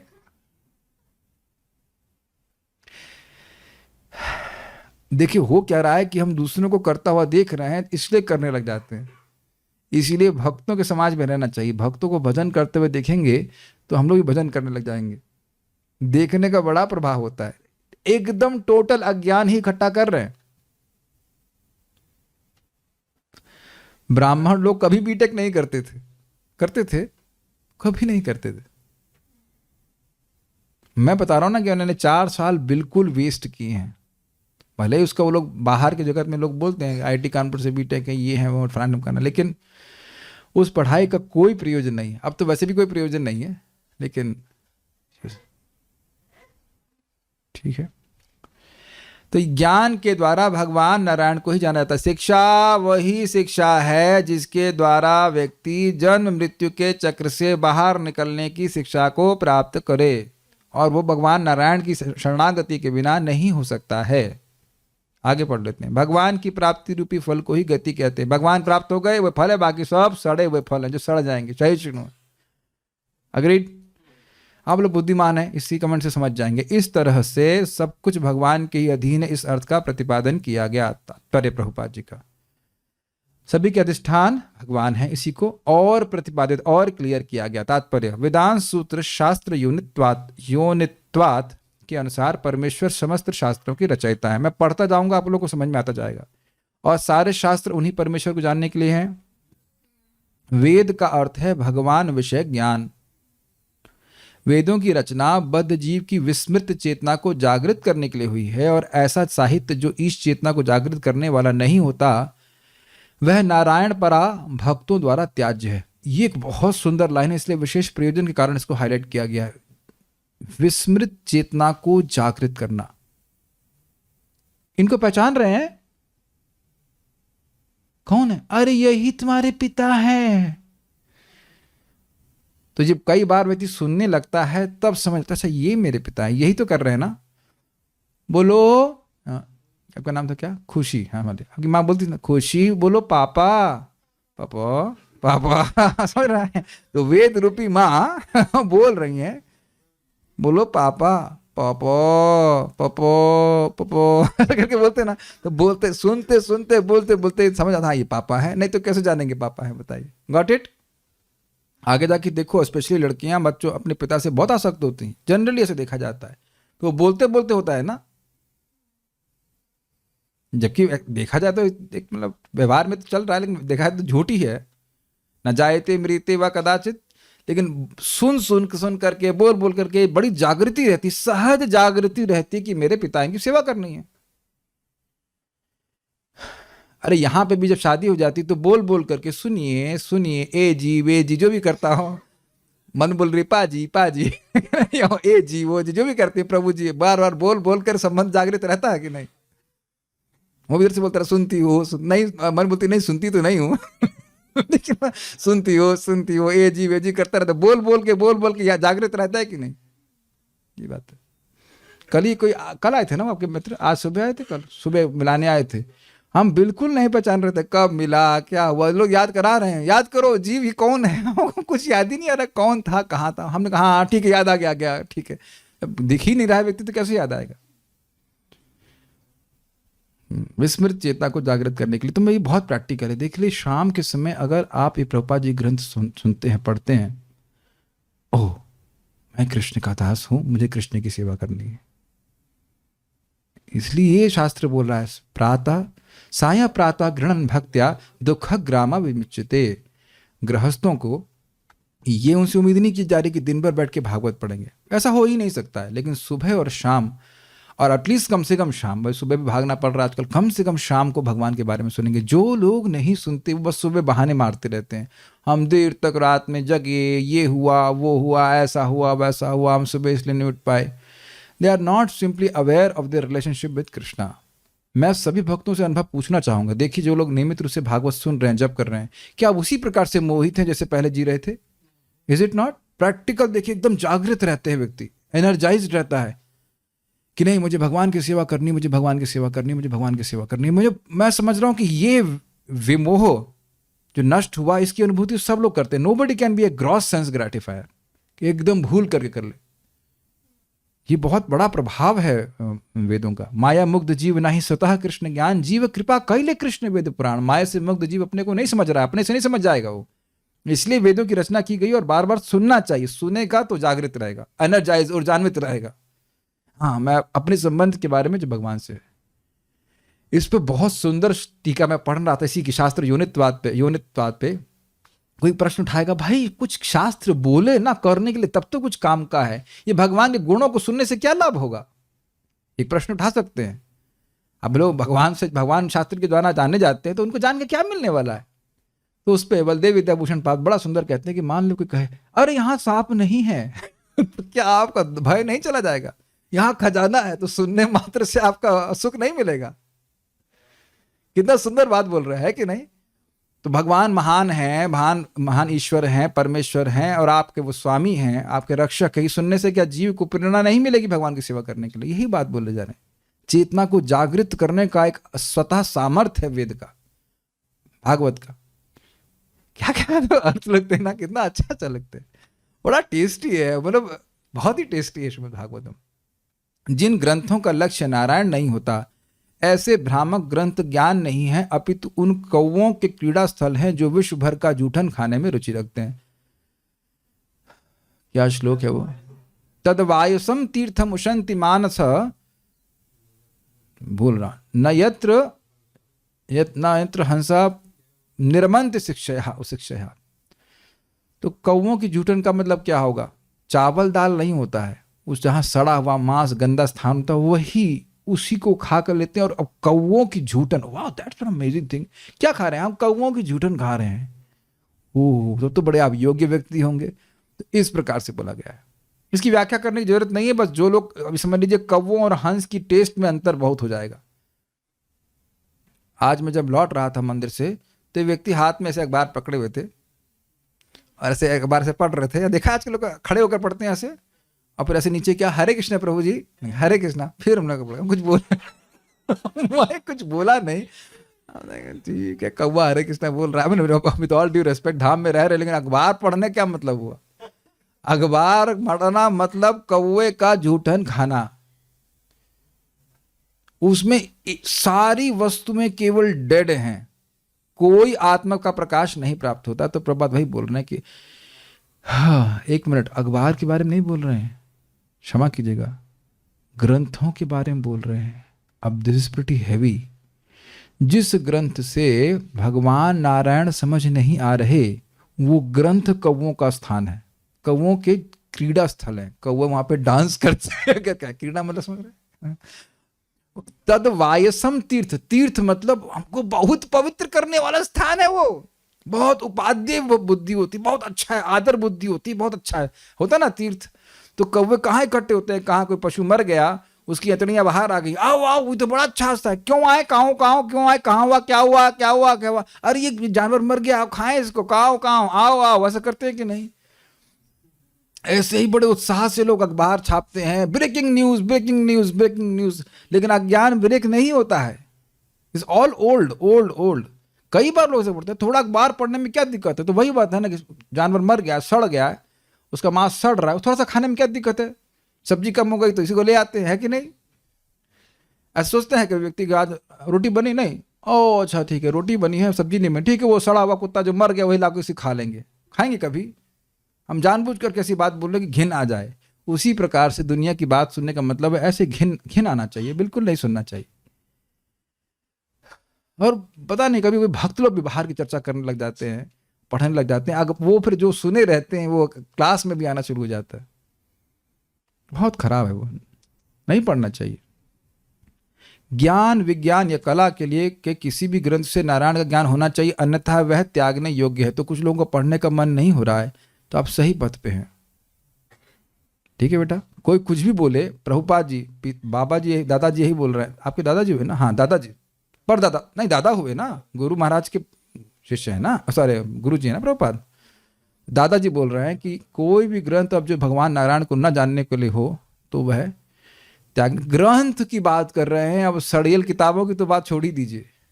आप भी जानते हैं उन किताबों को तो आप पहले त्यागते हो। देखो भाई, ये तो तात्पर्य प्रभुपाद जी को ना भी पढ़ते, चौथी किताब जैसे पास सुबह फेंक देते हैं कि नहीं, देखते भी नहीं उधर, उसको दूसरा कौवा आके पढ़ता है, छोटा वाला कि नहीं, फिर अगले कौवा बन गए तो पढ़ लिया, उसका फिर फेंक दिया उसको, नेक्स्ट लाओ, है कि नहीं? मैं तो भगवान से प्रार्थना करता हूँ कि भाई लोगों को ऐसा कुछ जॉब, अब कुछ काम करें जिसमें उनको ज्यादा पढ़ना नहीं पड़े, हल्का फुल्का कुछ काम हो सतुगुणी तो ठीक है, नहीं तो जगह ऐसी बुद्धि लगाना बहुत डिस्टर्बेंस होता है। लेकिन अब जो भी है वो त्यागने योग्य है, उसको कुछ महत्व का नहीं। ज्ञान की प्रगति का यही साधन है। परम पूज्य विग्रह नारायण है।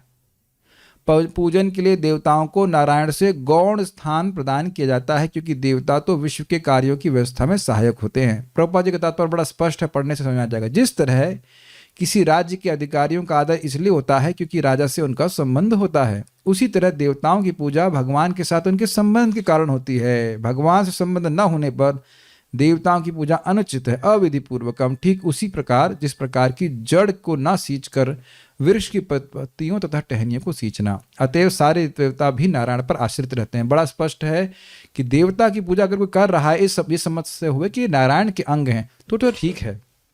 शिव जी को आप प्रणाम कर रहे हैं, शिव जी भगवान के भक्त हैं, उनके सेवक हैं, लेकिन कहें कि शिव जी प्रतिद्वंदी हैं भगवान के, तो ये अपराध हो जाएगा। Is it okay? ये बात बोल रहे हैं, सिंपल है। विभिन्न लोग इसलिए आकर्षक लगते हैं क्योंकि उनमें तरह तरह का जीवन। एक बात बताना भूल गया कि यहां कोई व्यक्ति मान लो डीएम है या जो कोई भी है, तो उसको सम्मान क्यों दे रहे हैं? क्योंकि वह गवर्नमेंट का सेवक है। अब तो समझ में आ गया होगा। और उसको सम्मान नहीं देना वह गवर्नमेंट का अपमान है, ये भी क्लियर है। लेकिन उसको स्वतंत्र सम्मान देना यह बेवकूफ़ी है। उसकी कोई स्वतंत्र सत्ता नहीं है, जो कोई भी शक्ति उसके पास है वह गवर्नमेंट से आ रही है। ताकि इट्स वेरी क्लियर। नेक्स्ट, विभिन्न लोग इसलिए आकर्षक लगते हैं। ये बहुत इंटरेस्टिंग है। विभिन्न लोकाः नारायण परा लोकाः। विभिन्न लोग इसलिए आकर्षक लगते हैं क्योंकि उनमें तरह तरह का जीवन है। आप लोग कल्पना नहीं कर सकते, लेकिन बाली कैसा लगता है आप लोग कल्पना नहीं कर सकते। सही में झरने, नदियाँ, लाइक रियली हेवनली प्लैनेट। तो कई बोला तो स्वर्ग जैसा लग रहा है। यद्यपि स्वर्ग हम देख के नहीं आए, देख के तो आए, लेकिन एटलीस्ट हमको याद नहीं है। लेकिन बिल्कुल ऐसा लगेगा ही नहीं कि ऐसा भी स्थान हो सकता है क्या, इतना क्लीन। वहाँ पे लोग हॉर्न नहीं बजाते हैं और जाम लगने पे भी मुस्कुराते रहते हैं। कल्पना धारणा कर सकते हैं भारत में ऐसा कोई 5 मिनट जाम लग जाए, सारे परिवार की जितनी जितनी गालियां होती है वो सब शुरू हो जाएगी, नहीं? और हॉर्न तो जैसा लग रहा है कि रोड उन्हीं के लिए बनाई गई है, सामने कोई आना ही नहीं चाहिए। देखा कुछ लोग ऐसे हॉर्न बजाएंगे, अगर व्हाट रूडनेस, नहीं? देखा आपने, देखा होगा इधर पीछे बहुत होता है हमारे यहाँ पे परिक्रमा मार्ग पे, सामने हट जाओ राधा जी आ रहे हैं ऐसे करके। Just rudeness. तो हम बता रहे हैं कि वहाँ का कल्चर आप सोच ही नहीं सकते हैं, और जो कल्चर भारत से ही आया है लेकिन समझ नहीं सकते हैं, बहुत अद्भुत है स्थान। तो विभिन्न लोग इसलिए आकर्षक लगते हैं क्योंकि उनमें तरह तरह का जीवन है तथा आनंद है, जो सच्चिदानंद विग्रह की आंशिक अभिव्यक्ति है। स्पष्ट समझ में आ गया? जितने भी हैं और जो भी धारणा कर लीजिए, स्वर्ग की तो हम धारणा नहीं कर सकते, यहाँ भी जितना स्विट्जरलैंड और ये वो जो भी आप सुंदर दिख रहा है वह भगवान नारायण की अभिव्यक्ति का एक अंश मात्र है। और ये बताइए कि मान लो कोई फोटो आपको दिखता है, सुंदर झरने हैं इत्यादि इत्यादि, लेकिन आप और अच्छा भी लगता है देखने में, लेकिन आप महसूस कर पाते हो, तुरंत कैच कर पाते हो कि कुछ मिसिंग है। मैं कहा सभी भक्तों का सामर्थ्य हो गया होगा कि अब फोटो देख करके are you interested, it is good but not interested, कुछ मिसिंग है। और वो मिसिंग है भगवान श्री कृष्ण की पूर्ण अभिव्यक्ति है। कुछ हल्का हल्का सुख मिल रहा है, वो बात नहीं है। ठीक है, प्रत्येक व्यक्ति शाश्वत आनंद तथा ज्ञान में जीवन चाहता है। इसकी व्याख्या हम नहीं कर रहे, ये तो स्पष्ट है, नहीं स्पष्ट है, मुझे पता है कि स्पष्ट नहीं है। हर व्यक्ति चाहता है कि मैं कभी नहीं मरे, हर व्यक्ति हर क्षण आनंद चाहता है और अज्ञान में बिल्कुल नहीं रहना चाहता। ये इंट्यूशन से है, सभी इंट्यूटिवली समझ लीजिए, क्योंकि हमारा स्वरूप इस प्रकार का है। भौतिक जगत में ऐसा आनंद तथा ज्ञान में शाश्वत जीवन उच्चतर लोकों में ही संभव है, लेकिन वहां तक पहुंचने पर वह भगवत धाम जाने के लिए उन्मुख हो सकता है। समझने का प्रयास कीजिए, ऊपर जा रहा है, शाश्वत जीवन नहीं है, लेकिन आयु बढ़ती जा रही है। देख रहे हैं 10,000 साल स्वर्ग में, उसके बाद और बढ़ता जाएगा, फिर लाखों साल। और ब्रह्मा जी की आयु तो हम कल्पना ही नहीं कर सकते, कितने अरब साल तक रहती है, लेकिन फिर भी वो शाश्वत नहीं है। शाश्वत स्थिति कहाँ पे? वैकुंठ की प्राप्ति करने पे है। जीवन की अवधि आयु भी आनंद तथा ज्ञान की मात्रा के अनुपात में एक लोक से दूसरे लोक में अधिक हो सकती है। ये भी स्पष्ट है। ऊपर जाते जा रहे हैं, आयु बढ़ती जा रही है, आनंद भी बढ़ता जा रहा है। छंदों के उपनिषद में इसका वर्णन है। 100 गुना या 1000 गुना बढ़ता जाता है जैसे जैसे हम ऊपर के लोकों में जाते हैं। विभिन्न लोकों में जीव की आयु हजारों लाखों साल तक बढ़ सकती है, किंतु कहीं भी शाश्वत जीवन नहीं है। किंतु जो व्यक्ति सर्वोच्च लोक अर्थात ब्रह्मलोक तक पहुंच जाता है, वह वैकुंठ लोक जाने की कामना कर सकता है, जहां जीवन शाश्वत है। सकता है बोल रहे हैं प्रभुपाद जी। आप क्रम मुक्ति में सुन चुके हैं कि जाते जाते वो ब्रह्मलोक तक पहुंचा, उसके बाद जब वो उब गया, कब उब गया? जब उब गया, तो चलो अब हम यहाँ ना रुकेंगे। उसके बाद वो ब्रह्मांड की विभिन्न लेयर्स को काट करके पार करते हुए भगवान के पास चला जाता है। याद आ रहा है आपको क्रम मुक्ति में? ये बोल रहे हैं अगर उसकी इच्छा होगी, नहीं सारे लोग ब्रह्मलोक से तुरंत भगवान के पास नहीं जाते हैं, उसकी इच्छा अगर है तो चला जाता। अब मैं ये अज्यूम कर रहा हूं कि आपने दूसरे स्कंद की शुरुआत के चैप्टर सुन रखे हैं और आपको ये बात समझ में आती है। ठीक है। अतएव एक लोक से दूसरे लोक की यात्रा का अंत भगवान के परम लोक मध्धाम पहुंचने पर हो जाता है, जहां जीवन शाश्वत है और ज्ञान तथा आनंद से पूर्ण है। एक बात आप देखे होंगे, जगत में लोग प्राय शादी करते हुए शायद सोचते होंगे and we will live happily ever after. लेकिन मान लीजिए कि पत्नी और पति दोनों बहुत अच्छे भी हैं, फिर भी शाश्वत रूप से तो नहीं रह सकते साथ में ना। हम तो ये कामना करेंगे सबकी अच्छी हो शादी, जो कुछ भी हो, लेकिन आप शाश्वत रूप से तो नहीं रह सकते ना। किसी का भी हो, कोई मित्र हो, जो भी हमारी मंडली, हम लोग शाश्वत रूप से साथ नहीं रह सकते। और देखा जाए तो आनंद भी जगत में कुछ नहीं है। जो भी सुख है वह भगवान की भक्ति से ही है। बार बार ये सुनना है, बार बार सुनना है, क्योंकि भूलने की प्रवृत्ति बहुत ज्यादा है। सुख है तो भगवान की भक्ति करने में ही है, और किसी अरेंजमेंट से कोई सुख नहीं है। Is it okay? जितने सारे यज्ञ किए जाते हैं वे भगवान नारायण को प्रसन्न करके उन तक पहुंचने के लिए होते हैं, और एक आसान यज्ञ है, इसके बारे में प्रभुपाद बताएंगे। और इस कलयुग के लिए जिस सर्वश्रेष्ठ यज्ञ की संस्तुति की जाती है वह संकीर्तन यज्ञ। क्यों सर्वश्रेष्ठ है? जो नारायण परा भक्त की भक्तिमय सेवा का मूलाधार है। मेरा मूलाधार चक्र शुद्ध हो, मेरा मूलाधार चक्र शुद्ध हो रहा है, ऊर्जान्वित हो रहा है, बैलेंस हो रहा है बाय चैंटिंग हरे कृष्णा कृष्ण कृष्ण हरे हरे, हरे राम राम राम हरे। ये क्यों कहा प्रभुपाद जी ने?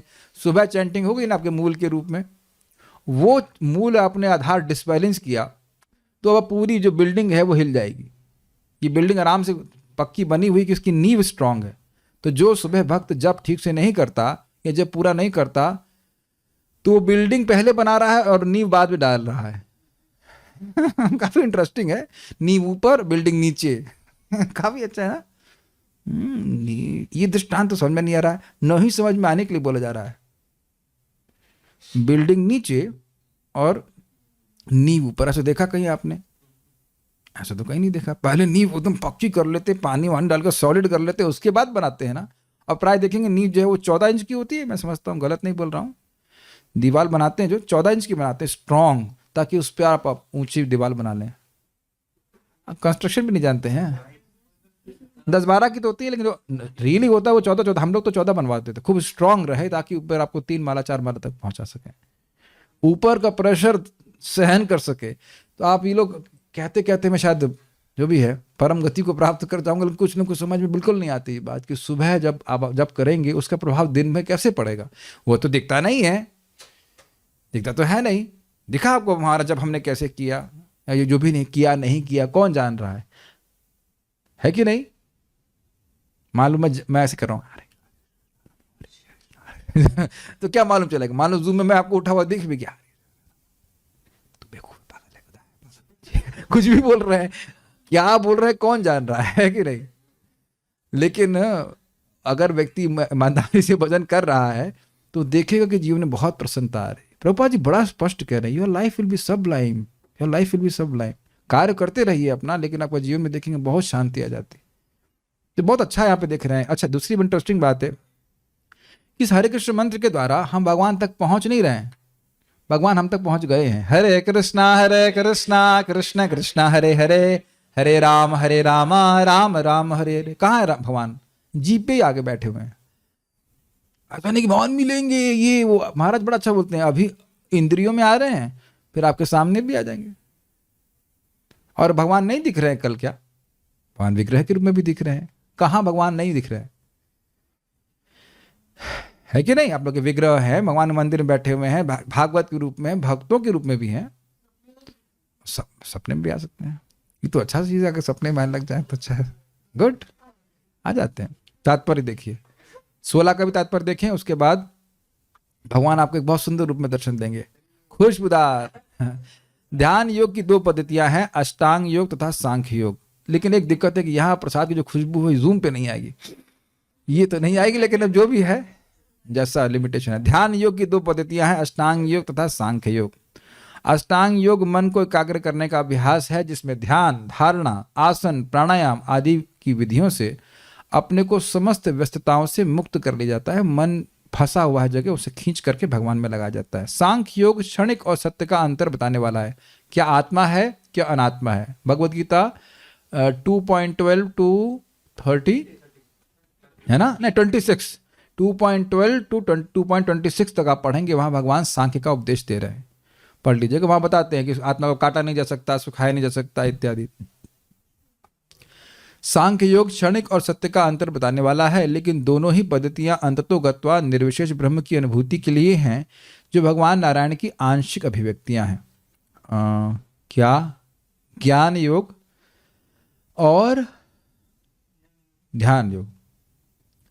जैसा कि हम पहले कह चुके हैं, निर्विशेष ब्रह्म तेज भगवान का अंश मात्र है। निर्विशेष ब्रह्म साक्षात भगवान पर स्थित है, फल स्वरूप ब्रह्म पुरुषोत्तम भगवान की महिमा का गायन है।